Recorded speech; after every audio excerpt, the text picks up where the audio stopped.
നമസ്കാരം. ഖലീഫ പാർട്ട് 1. മാമ്പറക്കൽ അഹമ്മദ് അലി, മാമ്പറക്കൽ അമീർ അലി. മാമ്പറക്കൽ അഹമ്മദ് അലിയായി മോഹൻലാലും മാമ്പറക്കൽ അമീർ അലിയായി പൃഥ്വിരാജ് സുകുമാരനും കേന്ദ്ര കഥാപാത്രത്തിൻ്റെ സിനിമ.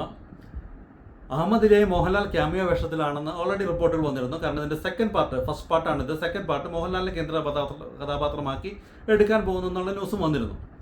ഈ സിനിമ ഹിറ്റായാൽ, ഈ സിനിമ first day first show central ടോക്കീസിൽ കണ്ട ഒരാളെന്നുള്ളതിൽ എനിക്ക് സിനിമ വൻ രീതിയിൽ കണക്റ്റായി. വൻ ഹിറ്റ് ആവാനുള്ള എലമെൻറ്റ്സ് എല്ലാം ഉള്ള സിനിമയാണ്.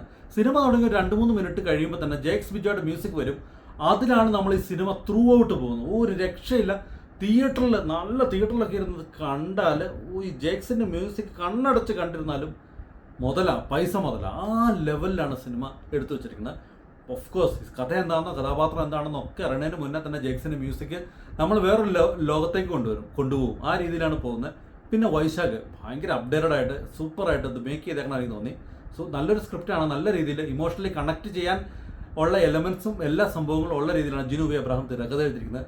പിന്നെ ഇതിനൊക്കെ മുകളിലേക്ക് ഈ ആക്ടർ എന്ന് പറയുമ്പോൾ ഞാൻ പൃഥ്വിരാജിൻ്റെ സ്റ്റൈലും സ്വാഗും അല്ലെങ്കിൽ ഡയലോഗ് ഡെലിവറിയും ആക്ടിങ്ങും എല്ലാം ഇത്രയും ക്ലീൻ ആയിട്ട് ഈ അടുത്ത് വന്ന ഒരു സിനിമയായിട്ടാണ് എനിക്ക് ഏറ്റവും ഈ സിനിമ തോന്നിയത്. അടിപൊളിയായിരുന്നു. ആക്ഷനൊക്കെ വേറെ ലെവലായിട്ടാണ് പൃഥ്വിരാജ് കൈകാര്യം ചെയ്യണം.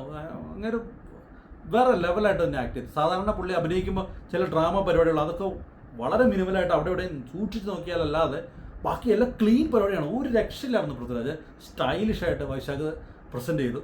ഇങ്ങനെയൊക്കെ ഫസ്റ്റ് ഹാഫ് ഒരു കിടിലും ഫസ്റ്റ് ഹാഫ്, സെക്കൻഡ് ഹാഫ് ആണെങ്കിലും അടിപൊളിയായിട്ട് പോയിക്കൊണ്ടിരുന്ന ഈ സിനിമ അവസാനിക്കുന്നതിന് ഒരു 10-15 മിനിറ്റ് മുന്നേ സാക്ഷാൽ മാമ്പറക്കൽ അഹമ്മദ് അലി അവതരിക്കും. എൻ്റെ ദൈവമേ, ഇടയ്ക്കിടയ്ക്ക് മാമ്പറക്കൽ അഹമ്മദ് അലി എന്ന് പറയുമ്പോൾ തന്നെ തിയേറ്ററിൽ കയ്യടിയും ബഹളമാണ്. അപ്പോഴാണ് മാമ്പറക്കൽ അഹമ്മദ് അലി യഥാർത്ഥത്തിൽ അവതരിക്കുന്നത്. ആ മൊമെൻറ്റിന് മാത്രം മതി. അവസാനത്തെ 15 മിനിറ്റ് കഴിഞ്ഞിട്ട് ഇറങ്ങിയാലും മുതലാണ്. കാരണം അത്ര കിടിലം. എനിക്ക് തോന്നുന്നു ജയിലറിന് ശേഷം മോഹൻലാലിനെ ഇത്രയും നീറ്റായിട്ടും ഇത്രയും ക്രിസ്പായിട്ട് പ്രസൻറ്റ് ചെയ്ത്, അല്ലെങ്കിൽ എന്താണെന്ന് വെച്ചാൽ വളരെ കോമ്പാക്റ്റ് ആയിട്ട് പ്രസൻറ്റ് ചെയ്യില്ല. കാരണം ഒരുപാട് വലിച്ചു വാരി ഒരു റോൾ അല്ലാണ്ട് എക്സ്റ്റെൻഡഡ് ക്യാമിയോ പരിപാടി ആകുമ്പോഴാണ് അത് ബോറടിക്കുന്നത്. പക്ഷേ ഇത്രയും രീതിയിൽ അതിനകത്ത് തന്നെ മോഹൻലാലിന് ഏറ്റവും best cameo role, one of the best cameo roles for Mohanlal. അതിന് യാതൊരു സംശയമില്ല. അത്ര കിടിലമായിട്ട് പ്രസൻറ്റ് ചെയ്തു വൈശാഖ് ഒരിക്കലും ഡിസപ്പോയിൻ്റ്. പലരും പറഞ്ഞു വൈശാഖിൻ്റെ കാര്യം പറയാൻ പറ്റില്ല. പക്ഷെ ഞാൻ പറഞ്ഞു വൈശാഖ് ഒരു പോരാളിയാണ് ഡയറക്ടർ.